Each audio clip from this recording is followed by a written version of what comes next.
চিন্ময়ের খাবার নিয়ে যে তথ্য প্রকাশ করলেন জেল সুপার। রাষ্ট্রদ্রোহ মামলায় গ্রেপ্তার হওয়া সনাতনী জাগরণী জোটের মুখপাত্র চিন্ময় কৃষ্ণ দাস ব্রহ্মচারী চট্টগ্রাম কারাগারের সাধারণ বন্দীদের সঙ্গেই রয়েছেন। গতকাল বুধবার খেয়েছেন নিরামিষ। জেল থেকেই এই খাবার সরবরাহ করা হয়েছে। রাতে চট্টগ্রাম কেন্দ্রীয় কারাগারের senior jail super Iqbal Hossain এ তথ্য জানান।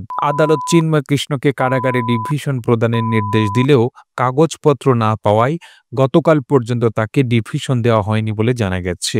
সাধারণ বন্দীদের সঙ্গে রাখা হলেও কোন ভবনে রয়েছেন নিরাপত্তার স্বার্থে সেই তথ্য জানাতে অপারগতা প্রকাশ করেন এই কর্মকর্তা।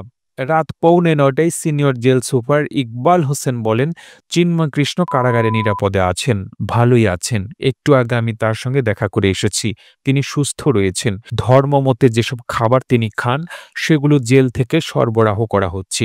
যেহেতু বাইরের খাবার এখানে এলাও না, তার সঙ্গে আইনজীবী বা ভক্তদের কেউ দেখা করেননি, দেখা করার জন্য কেউ আবেদনও করেননি। চিন্ময় কৃষ্ণকে গত সোমবার রাতে ঢাকা শাহজালাল আন্তর্জাতিক বিমানবন্দর থেকে গ্রেফতার করা হয়। এর পরের দিন মঙ্গলবার তাকে চট্টগ্রাম মেট্রোপলিটন ম্যাজিস্ট্রেট ৬ষ্ঠ আদালতে হাজির করে জামিন চাওয়া হয়। কোতোয়ালি থানায় হওয়া রাষ্ট্রদ্রোহ মামলায় আদালত জামিন না মঞ্জুর করে কারাগারে প্রেরণের নির্দেশ দেন। একই সঙ্গে ডিভিশন প্রদান এবং ধর্মীয় মতে খাবার সরবরাহ করতে কারা কর্তৃপক্ষকে নির্দেশ দেওয়া হয়। ভক্তদের বিক্ষোভ ও প্রতিবন্ধকতা সরিয়ে ওই দিন বিকালে তাকে কারাগারে নিয়ে যায় পুলিশ। প্রতিবেদনটি ভালো লেগে থাকলে আপনার ফেসবুকের টাইমলাইনে এখনই শেয়ার করুন। সেই সঙ্গে আপনি বাংলাদেশের কোন জেলা থেকে এই ভিডিওটি দেখছেন আমাদের কমেন্ট করে জানান। আমরা পরবর্তী ভিডিওতে আপনাকে ধন্যবাদ জানাতে ভুলব না। এতক্ষণ বিশ্ব বাংলার সাথে থাকার জন্য অসংখ্য ধন্যবাদ।